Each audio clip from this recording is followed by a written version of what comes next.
Welcome to Choice Classic Radio, where we bring to you the greatest old-time radio shows. Like us on Facebook, subscribe to us on YouTube, and thank you for donating at choiceclassicradio.com.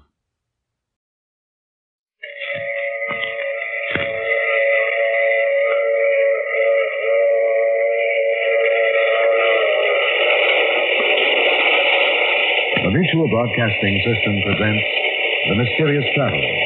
Written, produced, and directed by Robert A. Arthur and David Coben, and starring two of radio's foremost personalities, Lyle Sudrow and Robert Daimler, in Behind the Locked Door.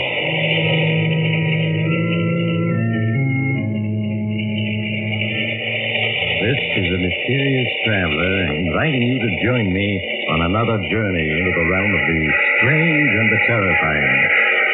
I hope you will enjoy the trip, and it will thrill you a little and chill you a little. So settle back, get a good grip on your nerves, and be comfortable, if you can, as I bring you the strange and chilling story so many of you have asked to hear again. I call it Behind the Locked Door.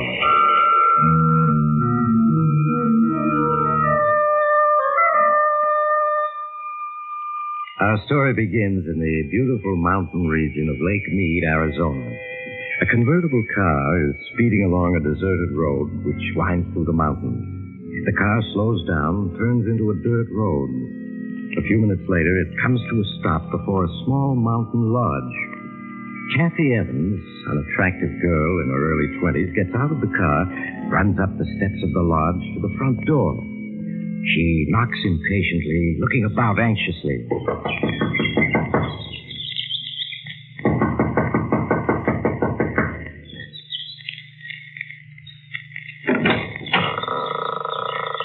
Yes? Martin, Kathy. I thought I'd find you here. Aren't you going to ask me? Go away, Kathy. Martin, what's wrong? Go away. Go away. Not until I find out what this is all about. So let me in. Are you alone? Hello? Yes. Darling, look at yourself. You haven't shaved in days. Martin, those deep gashes on your neck and face. How did you get them? It doesn't matter. Darling, you must have lost a great deal of blood. And you're feverish. Yes, I know. Is it true about Professor Stevens? Yes. Why did you leave town so suddenly last night? The authorities are looking for you. Do they know I'm here? No. How could they? It was intuition that brought me here. They mustn't find me. Martin, nothing makes sense. You returned from an expedition last night alone, unexpected. You stay in town 1 hour and then vanish. Not even phoning me. It's best that way, believe me, Kathy. You've got to tell me everything that's happened. I can't, Kathy, I can't. I'm your fiancé. I've got a right to know. Kathy, go away, please. I won't go away until you tell me what's happened. If I do, then will you go? Yes. I don't know where to begin. I suppose if you can say it had a beginning, it was that day a little over 2 weeks ago in Professor Stevens' office.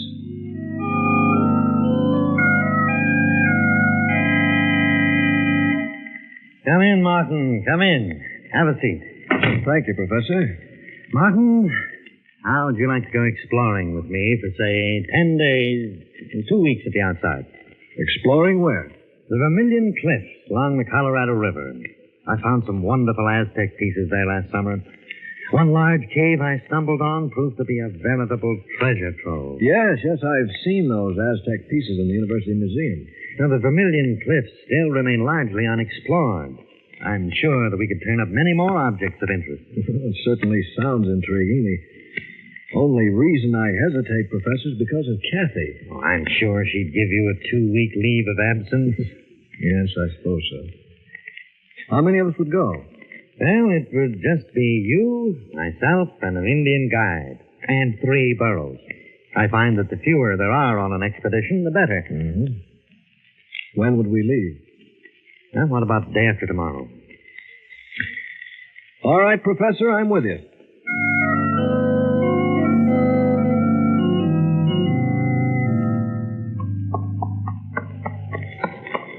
So these are the Vermilion Cliffs, Professor. Yes. An awe-inspiring sight, aren't they? They're as breathtaking as the Grand Canyon itself. I had no idea they towered so high. Yes, they make you realize just how insignificant man really is. Yeah. Now, this region is so desolate, Martin, that it's all but unexplored. That's why I'm drawn to it time and time again. Yes, I can understand that. It represents the challenge of the unknown.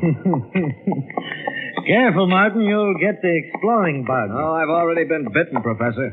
Well, if you're going to be an explorer and an archaeologist, I'll have to start teaching you the fundamentals of the profession. Sam, it seems like a good spot. We'll camp here for the night.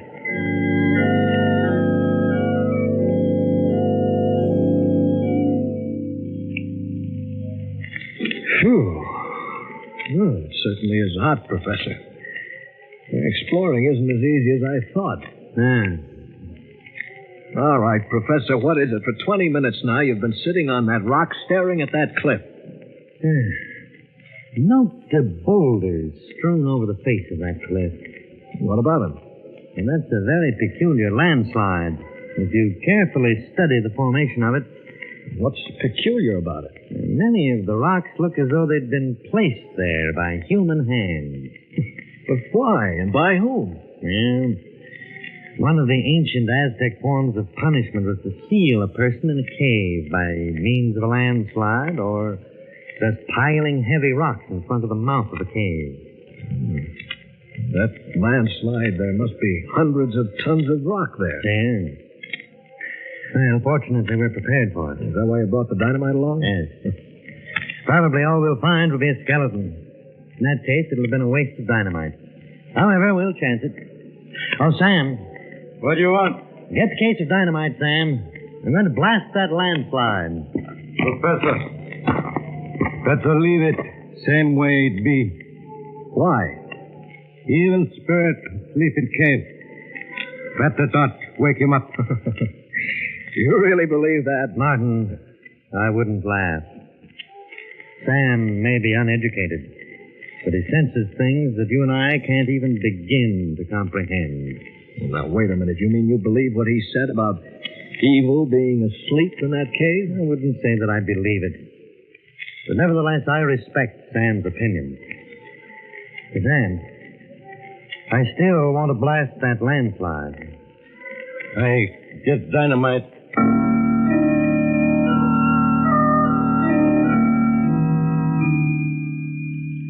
Keep your head down, Martin. When I set that dynamite off, there are going to be a great many rocks flying around. Don't worry, Professor. I've got cover.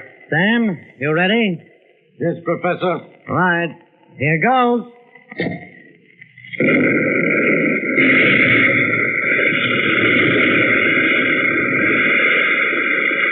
Keep your heads down. All right. It's safe now. Professor, I think you did it. I can see a small opening. It looks like the mouth of a cave. Yes, it is. Sam, let me have one of the flashlights. Martin, you take the other. I'll lead the way in. Just as you say, Professor.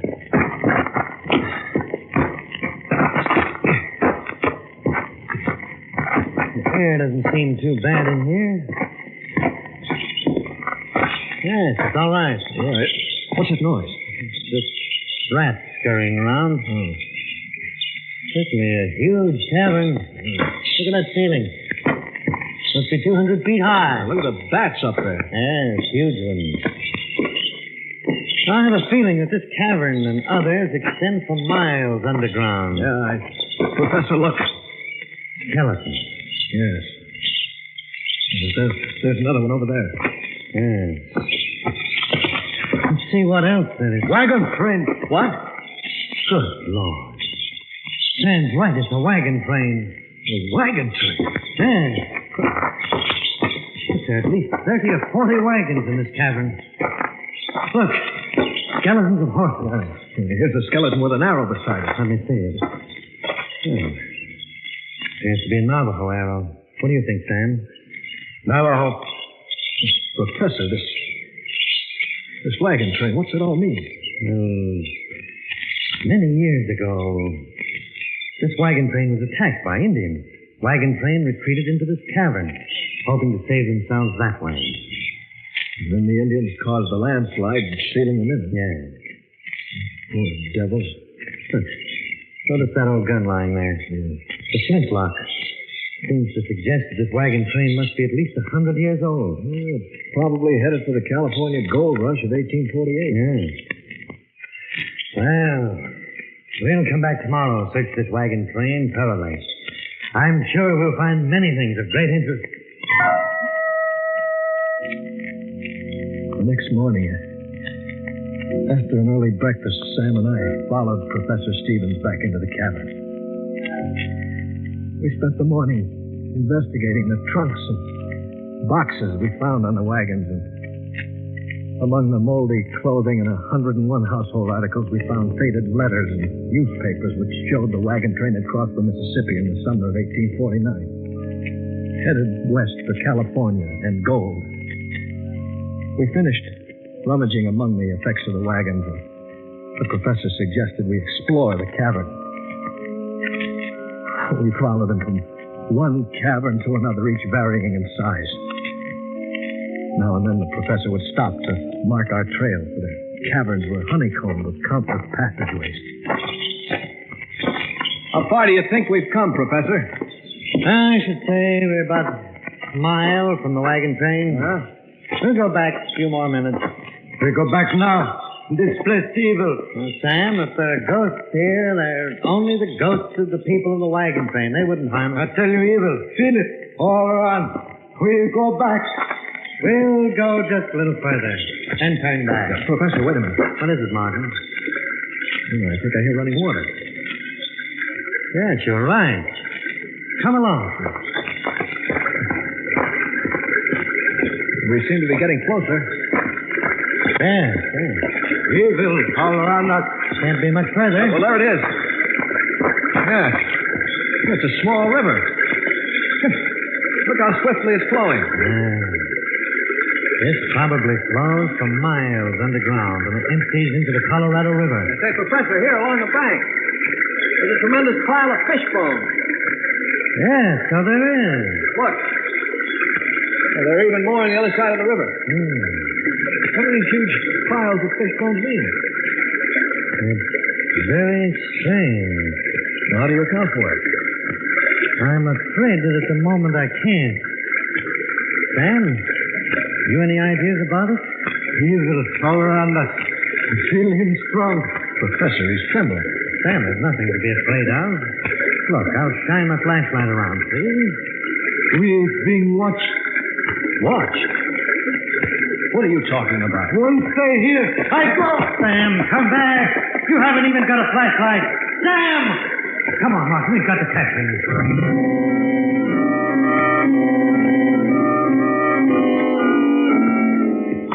Sam! Wait for us. I can still hear his footsteps. We've got to catch him. Can do himself a serious injury running in the dark like that. Sam! Wait for us.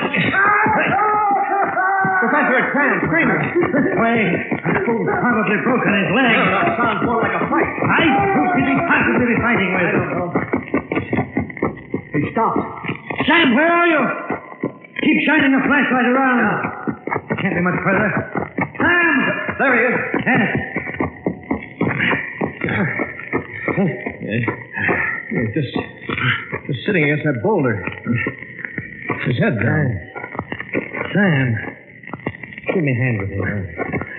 Good Lord. His face. Nick. Yes. Who could have done this to him? I don't know, but there must be an explanation. There has to be. Martin, I have a theory. But it's so incredible that I can't bring myself to voice it. Tell me, what do you think I'm in? Tell me. What if the people of the wagon train Or rather, the descendants are alive here in these huge caverns. Oh, that's impossible. Why? Picture what happened the day the 150 people or so were sealed into this mountain with the Indians. What would have been the first thing they'd have done? Try to dig their way out. Exactly. They start digging and find there are 100-ton boulders blocking the entrance, and they have no dynamite. They're forced to give up. Yes? They spend days looking for another way out, fail to find one. The day comes when all their food's gone. Starvation sets in. All right. Then that would mean they would all die. Not necessarily. The strongest of them stumble along in the darkness and find the underground river. They catch an abundance of fish and are able to survive.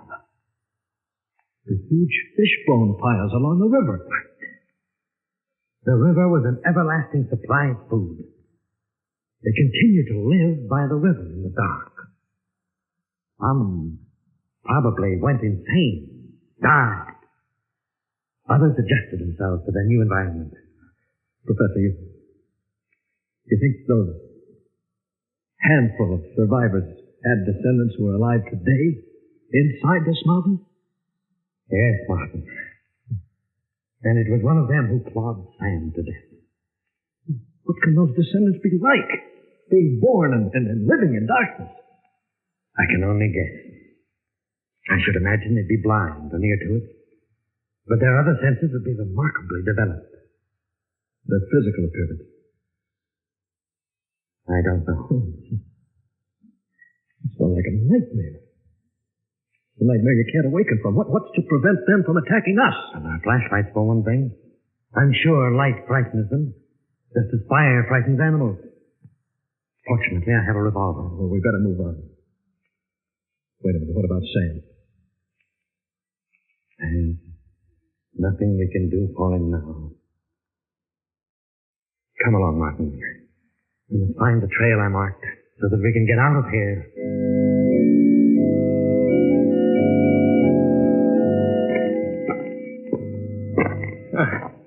Seems we've been searching days for the markings you left. Yes. Actually, it's been 10 hours. Listen, boy. The river. Yes. Come along. Once we reach the river, we'll be able to pick up the trail I marked. Well, we're getting closer. Yes.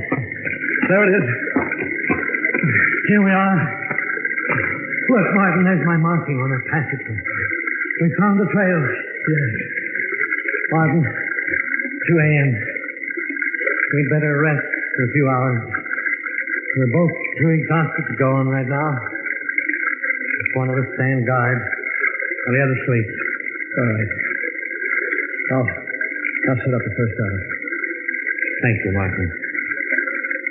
Keep your flashlight on. Don't worry. I will. In a matter of minutes, the professor fell asleep. I sat on guard, flashing my light slowly around the huge cabin. I looked at my watch, and the seconds seemed like minutes, and the minutes like hours. My eyes grew heavy, and I finally dozed off.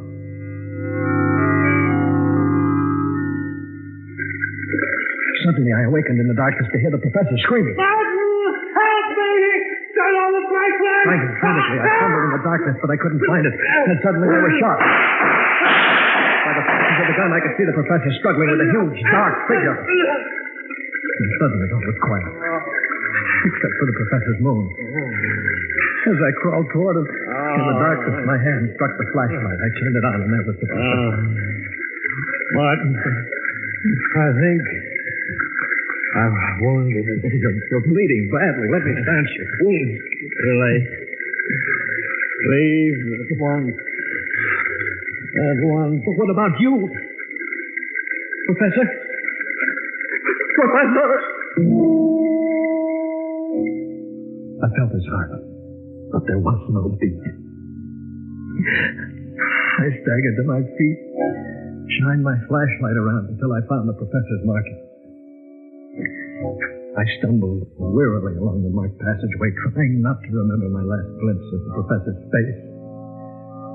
I hadn't gone more than 100 yards when suddenly my flashlight flickered and went out. as I stood alone in the darkness. And that scampering past I fought to keep from screaming. The darkness seemed to become heavier and more oppressive with each passing moment, and I had the feeling something was silently approaching. I backed up against the passage wall and waited, my eyes straining in the darkness, and then suddenly I was leaped upon by a wild fury. I threw my arms up as razor-like claws raked my face and neck. Again and again, the guard was savage. I was knocked aside, and I could feel the blood streaming down my face and neck. And then suddenly, the deathly clawing ceased as my attacker turned to ward off something in the dark. As I sank to my knees, I was dimly aware of a fierce fight taking place, and then consciousness left me.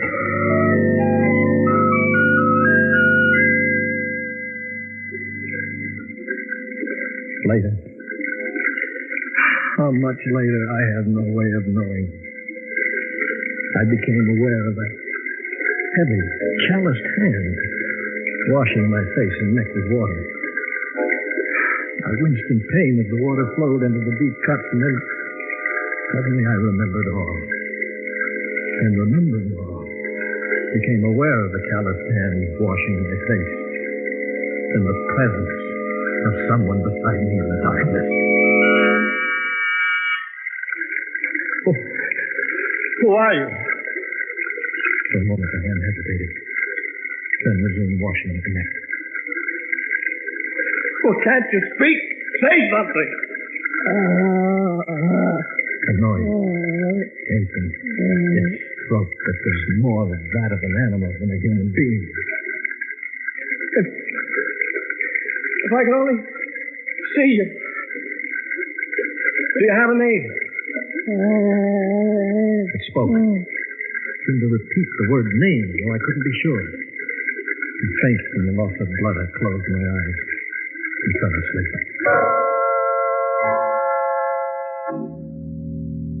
When I awoke, my face and neck felt stiff and painful. It seemed to sense I was awake, for as I opened my eyes and stared into the darkness, it came to my side.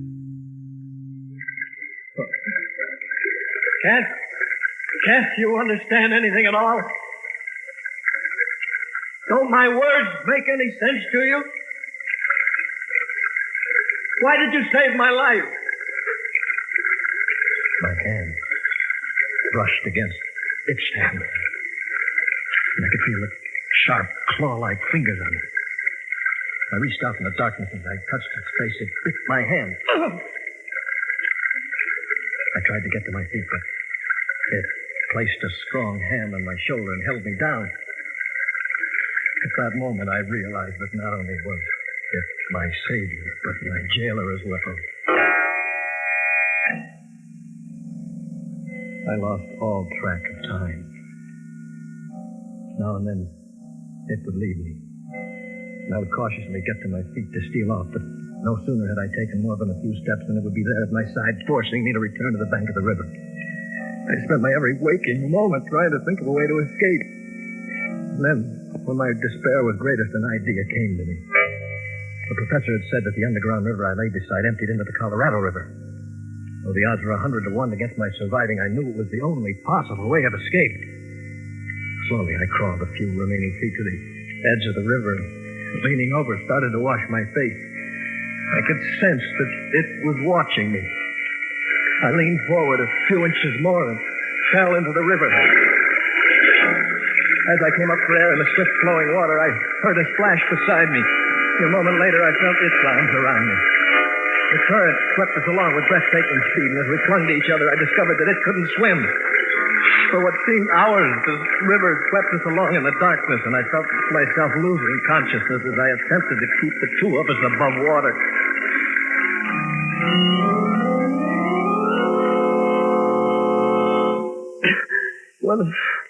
When I regained consciousness, Kathy, we were both lying on a sandbar in the Colorado River, and the sun was beating down on us. Darling, you're delirious from your wound. You need a doctor. I wish I wish it were simple as all that. You're feverish. You need care. Oh, go away, Kathy. Go How away. can I? Leaving you alone like this? Don't you understand? I'm not alone. She's here. She's here? Yes. Didn't I tell you? Turned out to be a she. You're out of your mind. You don't know what you're saying. First saw her. That first time. Lying unconscious on that sandbar, my first instinct was to leave her there, but how could I? She'd saved my life in the cavern and then jumped into the river when she thought I was drowning, even though she couldn't swim herself. Martin, I want you to get a grip on yourself. As I was dependent on her in the dark, she's dependent on me in the light. She's blind. She can't speak yet. She... Stop talking. You can't believe it's true, can you, Captain? Neither could I at first. What are you staring at? Is there anyone in that bedroom? Well, I'll soon find out. Why is the door locked? She's in there. Martin, you're sick. You don't know what you're saying. I'll prove to you there's no one in that room. It's just your imagination. Give me the key to the door. Kathy, go Give away. it to me. Thank you. Perhaps when you see the room is empty, you'll be willing to return to town for medical treatment. There. I told you.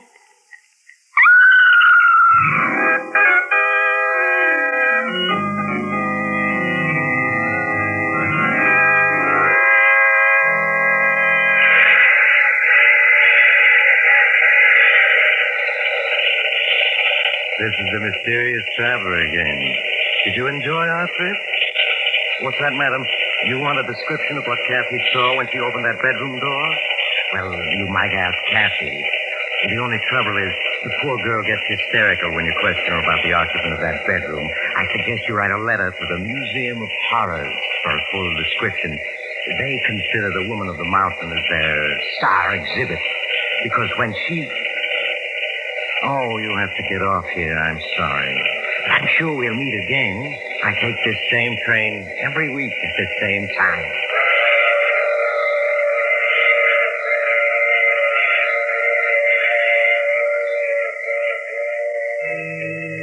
You have just heard The Mysterious Traveler. You may now enjoy other exciting adventures of The Mysterious Traveler in the current issue of The Mysterious Traveler magazine.